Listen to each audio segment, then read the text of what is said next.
Yakovlev Yak-141 adalah jet tempur supersonik yang memiliki kemampuan lepas landas dan mendarat secara vertikal atau Vertical Take-Off and Landing (VTOL). Pesawat tempur yang dirancang perusahaan Yakovlev pada era Uni Soviet biasa disebut Yak-41, namun oleh NATO diberi nama Freestyle. Hai guys, jumpa lagi bersama Star Neira. Yakovlev menawarkan desain Yak-141 kepada militer Soviet pada tahun 1975 untuk menjawab kebutuhan pesawat tempur Angkatan Laut Uni Soviet. Ketika itu Uni Soviet tidak memiliki kapal induk besar, sehingga memutuskan untuk membangun pesawat tempur yang dapat lepas landas dari platform sempit seperti kapal kelas Moskow, Leningrad, dan Kiev. Desain pesawat Yak-141 mampu mengungguli pendahulunya, Yak-36 dan Yak-38, serta pesawat serupa buatan asing, seperti Harrier buatan Inggris, untuk menjadi pesawat VTOL terbaik. Prototipe pertama Yak-141 selesai pada tahun 1987. Uji terbang berhasil dilakukan pada tahun 1990, ketika pesawat yang dibuat melewati program uji penuh.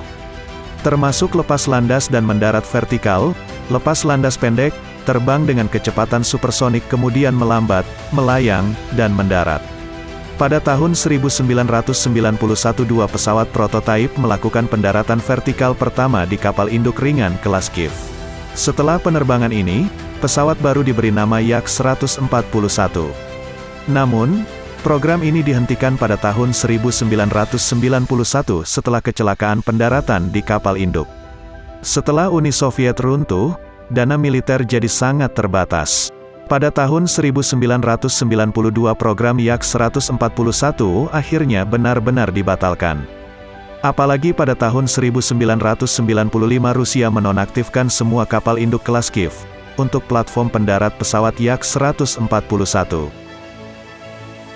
Pada ajang Farnborough International Air Show tahun 1992, penampilan Yak-141 mendapat perhatian dan penilai tertinggi untuk keunikan teknologinya. Desainer dari Biro Yakovlev menciptakan tata letak dengan satu mesin, yang dapat berputar 95 derajat ke bawah atau dikenal dengan nozzle berputar. Ditambah dua mesin dorong vertikal tambahan, di tengah badan pesawat, tepat di belakang pusat gravitasi. Mesin ini hanya akan menyala selama lepas landas vertikal, pendaratan vertikal, dan melayang.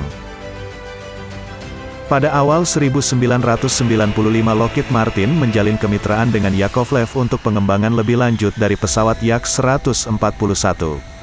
Ada kemungkinan bahwa pendanaan Lockheed Martin untuk pembangunan prototipe Yak-141 adalah kedok untuk pembelian data teknis untuk proyek Yak-141. Yakovlev dan Lockheed Martin berkolaborasi dari tahun 1991 hingga 1997, dan segera setelah itu, perkembangan pesawat tempur VTOL AS mulai bergerak maju.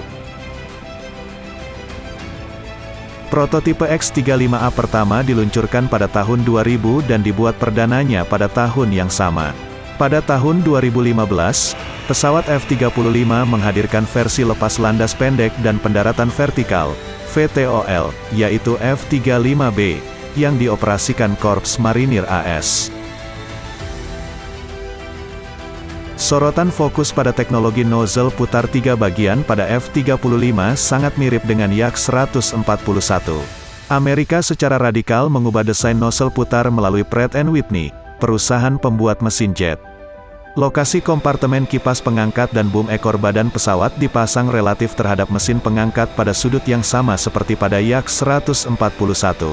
Bedanya, pada pesawat Yak-141, nozzle yang berputar memiliki struktur berlapis-lapis, dengan setiap lapisan terbuat dari jenis paduan khusus. Vanadium titanium dan vanadium kromium membentuk dasarnya. Sedangkan rotating nozzle F-35 menggunakan keramik tahan panas, sama seperti Space Shuttle. Sampai Desember tahun 2022, lebih dari 875 unit pesawat F-35 telah diproduksi AS. Ada 3 modifikasi.